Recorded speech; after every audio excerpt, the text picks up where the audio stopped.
Welcome to the Land, Leisure and Tourism podcast, where we explore fresh ideas, drive innovation, inspiration and growth across the land, leisure and tourism sectors. Our mission to empower businesses and arm you with the knowledge to help you grow and succeed in the tourism industry. I'm your host Agustina, and today we're diving into the design world, focusing on how thoughtful design can elevate experiences in tourism, hospitality and beyond. We're thrilled to have John from Eat Sleep Design. Hello, John. Hello there. Good to meet you. Good to be here. Thank you for joining us, John. And we're going to dive in and explore everything in regards to design and how this can elevate your tourism business. So let's head straight in and go for a little bit of background. So tell us about Eat Sleep Design. What does the company do and what typical clients do you have?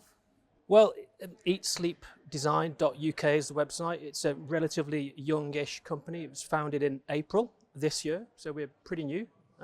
Although given my grey hairs, I have actually been in the industry quite a long time, more than 24, 25 years now. But in terms of what we do, what we offer, we are design and architects operating in the hospitality and leisure sector, broadly in the interior design area, but obviously we also deal with some outdoor spaces as well, and occasionally we get asked to do branding as well at times, but that's not necessarily our main skill set as such, but we will of course endeavour to fulfil any kind of obligations that are put onto us from clients on that as well.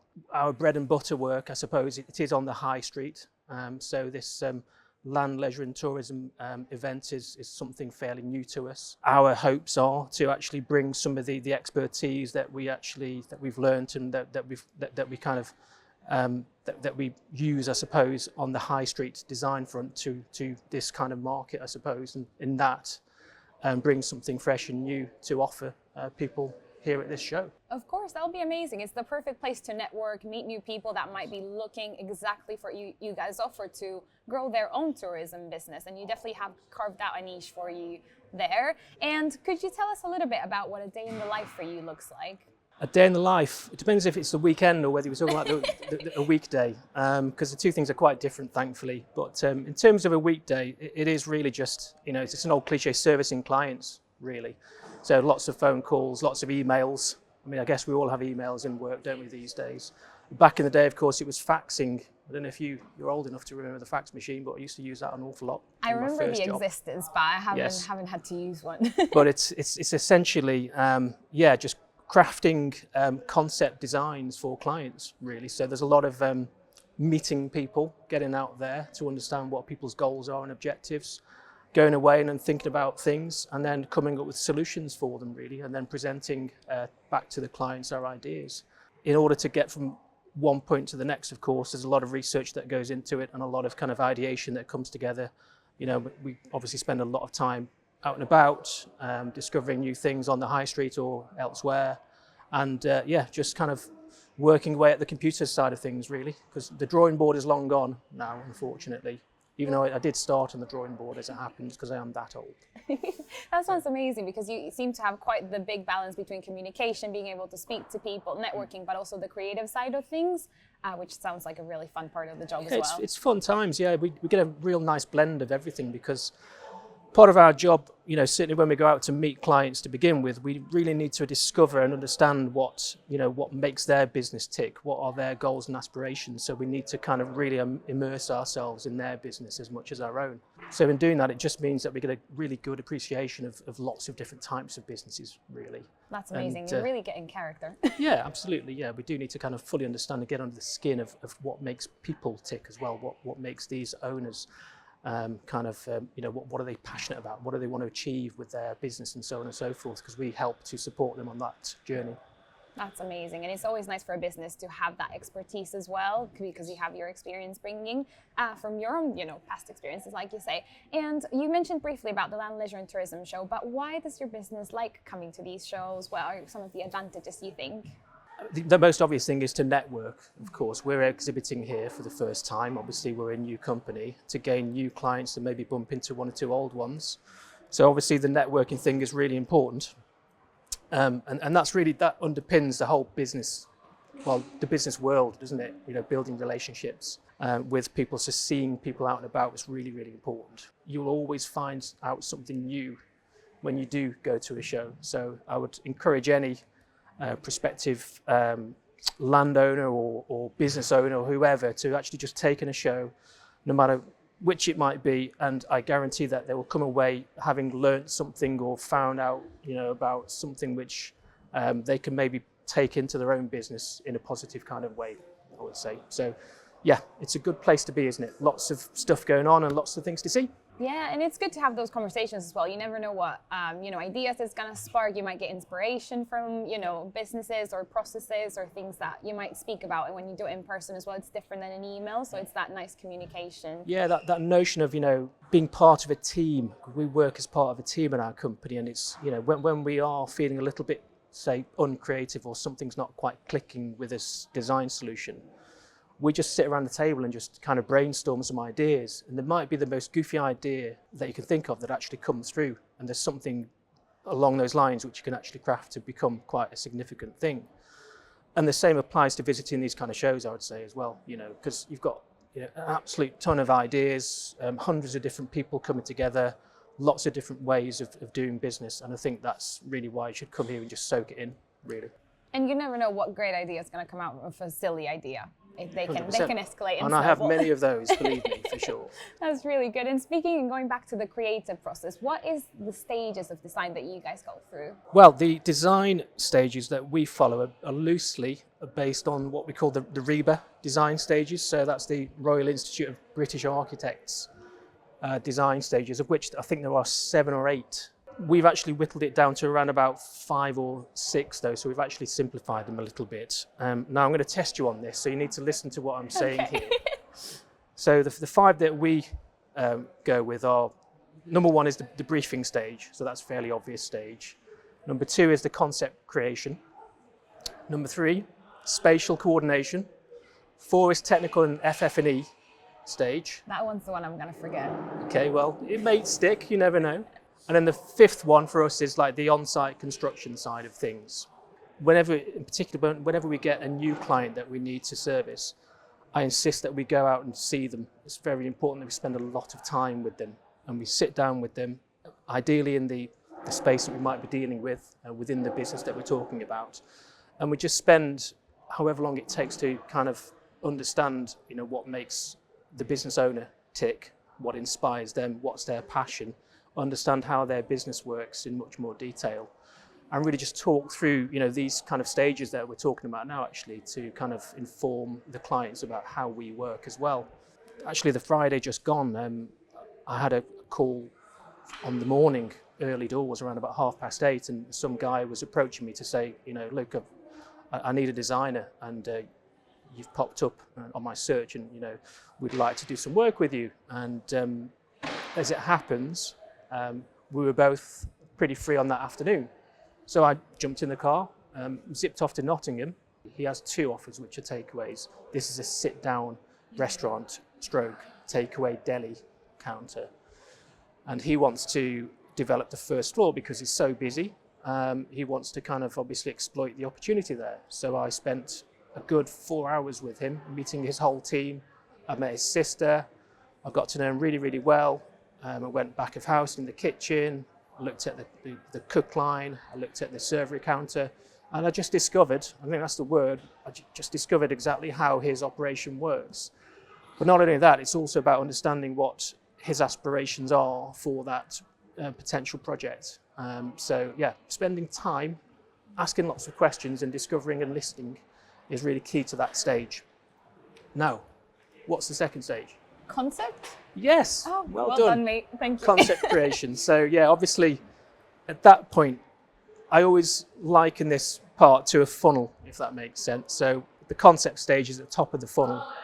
So you've actually got quite a broad, wide mix of stuff going on. And that's the way it should be early doors in the design process, because that's the opportunity that we kind of go away and we just toy around with lots of different ideas. We don't pin our colours to any particular mast. We have 2 or 3 different options when it comes to the plan emerging, tons of image boards coming together, maybe some video content being pulled together as well. And at the same time, we are continuing to research in the background as well, to obviously kind of furnish ourselves with much more information, I suppose, to help them. So that's the concept creation. Moving to the third one is spatial coordination. So obviously, at this point, the funnel is getting a little bit more narrow. So we're obviously kind of honing in on more of a concept that's more tangible for the client. And that's when we start to move in towards the, kind of like a more defined proposed plan. And I mentioned the plan on purpose because that really is, in our work, what underpins a lot of the work that we do. It's kind of critical that we get, a plan that makes sense and is well coordinated. And at the same time, we're developing this space in 3D terms. So we might be doing some still visualization. It can be hand drawn if it's a quick exercise. Often it's CGIs these days, and we can even do CGI animations as well at this point also. So that's like the third stage. So we're well into the kind of rhythm of designing the concept through now. Bring it to life, kind of. Absolutely, yeah. And at that point, of course, we're checks and balancing with the client. So at each stage, we're kind of checking in with them, either on a Teams call or going to meet them to kind of present where we're at with things. If we've done that job correctly, there won't be any surprises. And they'll kind of understand that, we've got to this point and they're on board as well. But if we're not, we circle back and we begin one of the processes again if we've misunderstood something. So that's not a big deal neither. And then the fourth one, which is the one that you're going to forget, is the technical drawing packages and FF&E schedules, that kind of thing. That was the one. So yeah, this is when the design is fixed now. There's no real changes taking place, and it means that we do a package of detailed drawings which are of a certain scale. They have dimensions on them. It's basically a package of information that the construction team can use to do things like price and return the price to the client. It's also a package of information that can be shared out to other consultants, so other specialisms like heating and ventilation contractors, design engineers, electrical people, plumbing people, all that good stuff. And then interwoven within the drawing package will be the specification documents as well. So we do a separate package of information on that as well. Take, for instance, a floor finishes plan, which will be drawn out, of course, to scale. It will have a set of finishes associated with that drawing. And obviously the package of information for the FF&E will say, where does that timber floor come from? What thickness is it? What's the finish? How does it look? That kind of thing. And that's really across the piece at that stage. At that point, things are pretty clear. Prices can be returned and the client understands, where we're heading with this thing, how much it's going to cost. If he's happy or she is happy, we then enter the fifth stage, which is the on-site construction. And obviously that kind of is getting on site. So there's a lead up to that. And our role is then just to kind of remain on the end of a phone, essentially, visit site, be that kind of that quality control. Make sure, your plan is coming to life. Yeah, that's right. And DEJ just kind of sense checking that the ideas that we've talked about previously are kind of coming through in the right way, so that they're kind of not lost in translation, if that makes sense. So, well, that's what we do. So we are consultants. We're not design and build. We're not part of a construction team. I think that's the important distinction that I'd like to make. It's because we do have that freedom to actually kind of be on their case if need be. We're very much on the client side. So when it comes to the quality control and making sure that the concept is delivered, we're pretty impartial in making sure that things are built in the right way. That's amazing. So that's the design stages that we undertake. It's quite a monologue, and I do apologise, but there's quite a lot to it as well. It's good to share that, and that way businesses know what they're getting themselves into, because you seem to be the company that will walk through them with every stage, and it goes back to the communication aspect that we had mentioned before, because like you say, they're going to be informed of every stage, every single thing that you're going to do, so you can both be on the same page. If there's anything that you don't like or they don't like, you can always kind of go back to brainstorm. So that's really, really good. And like you say, be on the client side. That way you can get their vision done. Yeah, I mean, quite simply, they pay our bills, so they're our best friends. We are there to serve them. I exist day to day in the service industry, and that's what we do it for. We're there to be, to look after them and to guide them. More importantly, we actually work as a team, because quite often when we do sit down with clients, we all have our own kind of level of expertise, and we all bring something new and interesting to the equation. So the very last thing that we do as a team is actually impinge our views over the clients and just say, our way or the highway. That's not how we work. We actually sit down and we kind of think through all the options and so on, and find a solution which kind of appeases everyone, if you like. And often in doing that, you've got a really good solution because it's got everyone's kind of intuition bolted into it. All of a sudden, it's quite a thorough, robust solution, if that makes sense. Yeah, of course. It goes back to those silly ideas, you never know who's going to bring what to the table, so it's always good to have everybody on the table. And now, speaking of expertise, could you share the differences between the designers and architects? You briefly mentioned the team, but if you want to go more in specific. There are similarities and there are differences, of course.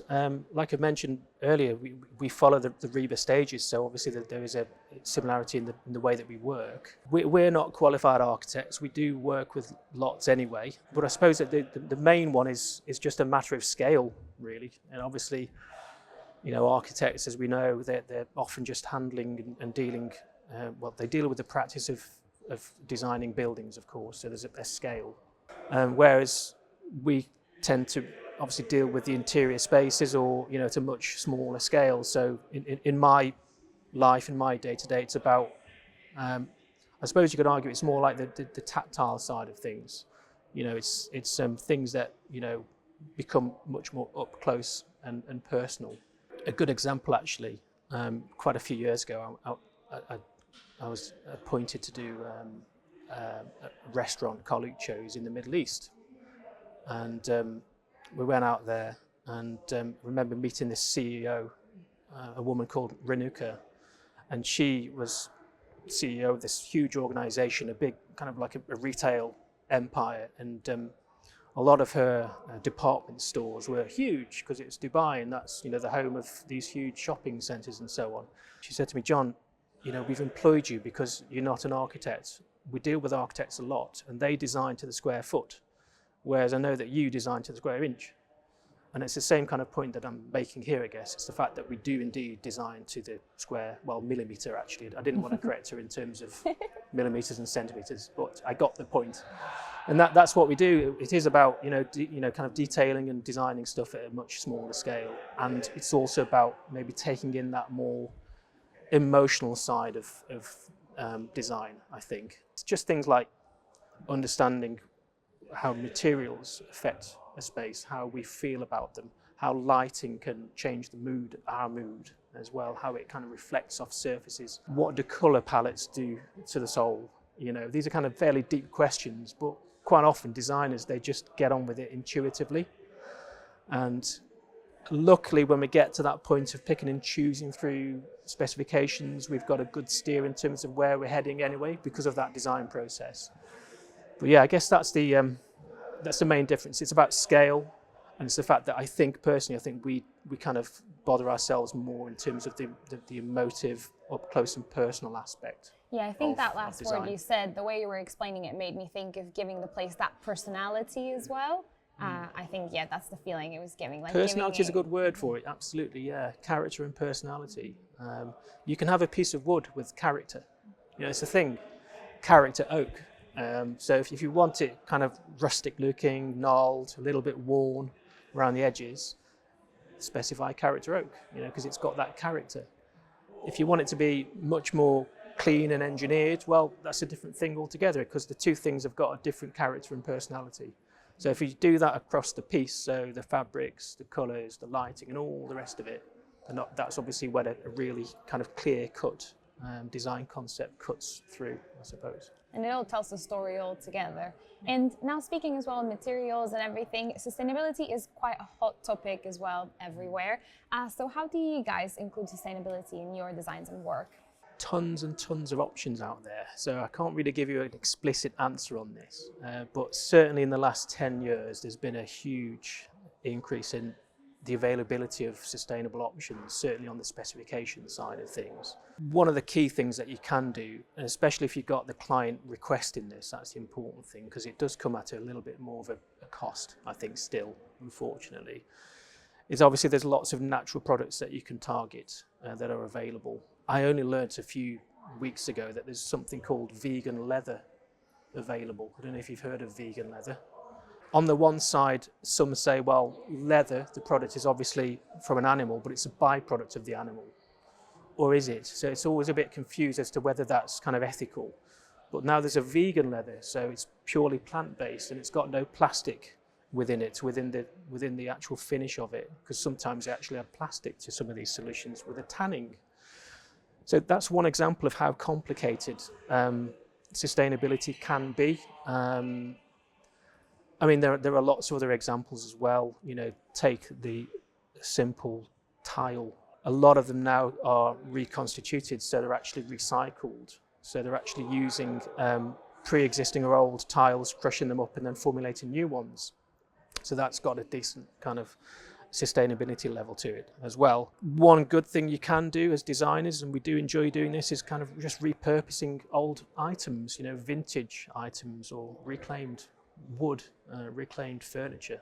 That's always a good thing to do, and it gets us out and about again to search for these interesting items. Because I think, you know, just in terms of the carbon footprint, you know, it's much lower to reclaim something than it would be to make new, of course, or ship it in from wherever, the Far East, China or Eastern European countries. So what I do hear from a lot of the organisations that I've been listening to for the last few weeks and months, even when I've been doing shows and so on, is that, you know, I would only urge clients to shout about the fact that they do sustainable stuff if they genuinely do.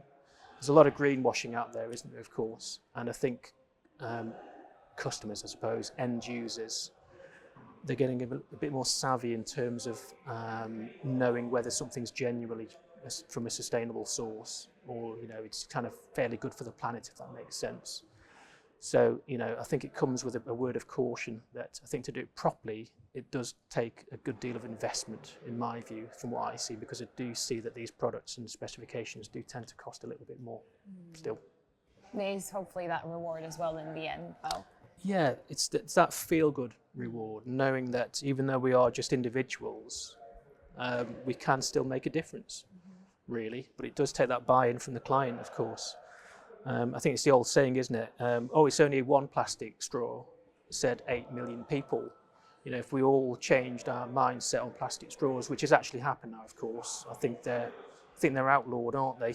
Plastic straws. Yeah, I think it's just paper, which is great, you know. So it's a bit of carrot and stick, of course, isn't it, as well, that's involved. But you know, if we do start to change things en masse, then that's obviously when things start to become a lot better in the future. How do you see design impacting the tourism and leisure industries? Again, not an easy answer for this one, but I do know is that a lot of industries have been really going through a massive pain barrier. Certainly in the UK in the last, 2016, Brexit.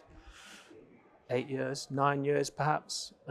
So, and of course it's not just Brexit. I'm thinking back to the first significant bombshell that hit the UK, and that was Brexit, in my view, when a lot of confidence was lost in the UK economy, lack of growth, without getting too economic about the whole thing. And then, of course, COVID hit, and we've had the cost of living crisis and all manner of things. So, you know, the clients that I work for, certainly on the high street, you know, and I think it's true across a lot of industries, is, you know, there's been lots of, you know, problems with them retaining staff. And now they're under even more pressure because, you know, the living wage is being raised again. And they've got to kind of foot the bill for that, along with the increase in national insurance. So it seems like there's just been one massive vicious storm going around for the last 10 years that's hampered any real kind of growth in the UK in particular, and worldwide to a point. So I don't think I'm really answering your question very well though, really, but hopefully it's kind of bringing some kind of insight in terms of how my mind works. But what I do know is that, you know, as always with these challenging times, a lot of organisations unfortunately will fail, but obviously the more adept, the agile ones, the ones which kind of continually improve, will succeed and flourish. There's an old Japanese saying, isn't it? It's called Kaizen, and that's kind of rooted in their automotive industry. Kaizen means to continually improve, and that's really what every business needs to be doing constantly. So they would pin that to their automotive industry where, you know, the production lines and all the rest of it, they'd always continually try to improve that to the point where they just, obviously now they dominate the world when it comes to car manufacture. So it's a good word to kind of think about Kaizen, continual improvement for one your step own ahead. business. Yeah, just, you know, when you think you've made it, you haven't, because probably there's a competitor that's doing something slightly differently that perhaps is better than what you're doing. So you need to kind of soak that in and then do something differently yourself to kind of gain that market share back or whatever it might be. Yeah, it's constantly evolving, constantly learning, and that's why, you know, it's good to be speaking to other businesses, meet other people out there and see what everybody's doing and see in which ways each company can grow. And you can always, you know, help each other grow as well with your clients and vice versa. So it can always be a nice back and forth.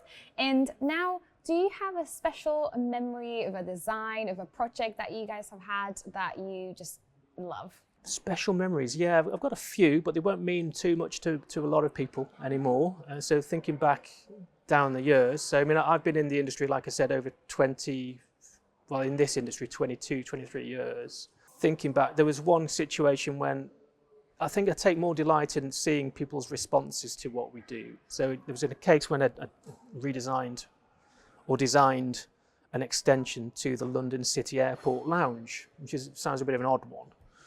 But someone had to do it. Now at the time, this was around about 12 years ago, it's quite a small airport anyway, but back then it was even smaller. And at peak times in the morning and the evening, of course, it would get absolutely rammed. It was just appalling how they treated their passengers. Really small lounge, and it was kind of like just standing room only. And we were enlisted to do a new extension to that lounge. So we worked kind of, if you like, back of house, knocking down walls, removing some offices, and just creating a beautiful retail lounge, bar, seating area for them, which is quite significantly big. It was something like 13,000 square feet. And I remember on the day that we just took the hoarding down between the two spaces, and the relief you could see on the passengers' faces as they just went, oh wow, It's a different well, thing. there's space over there, there's seats, you know, it's modern, it's sexy, it's warm, it's inviting, there's a bar, there's somewhere we can grab some coffee or whatever it might be, there's a retail offer. They kind of got all those bits and pieces in the old lounge, but it was so congested they couldn't actually move and they couldn't enjoy the space. So I think it's those sort of instances which I enjoy, when we actually make a really significant change to an interior space in that case. That sounds amazing, and you're helping, you know, you're bringing all of this experience, new experience to new people and making their day. And you might not even Just know a who's little thing, traveling isn't it? today, but you were a part It's a of their little day, thing. their vacation. And again, it's not just one person, it's like the thousands of people that were making them feel a little bit happier in their day. And there's actually one instance, again, a few years ago, when I did a casino design for Gentings. As opposed to lots of passengers at London City, this was just one member of staff who came to see me at the end of the project, and I was just standing at the edge of this mezzanine looking down on the finished article that I'd created for them, this new cool, funky, smart-looking, refurbished casino, all dark and glitzy and gorgeous, you know, quite the opposite to what we kind of started with, which was quite bland and old-fashioned. And this guy just came up to me, and he worked at the casino, and just said, you know, John, thanks ever so much for doing this. You know, you've made the hours and the days that I spend at work far more enjoyable than what they were. So he just literally came up to me and shook my hand and thanked me for doing what I'd done. And to be fair, that doesn't happen very often, certainly from members of staff to come up and thank me. But it was quite a touching experience, that was. Well, and it stayed with me all these years. So yeah, so even the people that work in these spaces, you know, hopefully we bring a little bit of joy to their life. Thank you, John, for these amazing, incredible insights. And we hope to our listeners that you have been inspired to think about your designs in new ways and feel excited to explore what Eat Sleep Design has to offer. And we hope you will be joining us for our next episode. Until next time, keep envisioning and creating spaces that inspire and connect us all.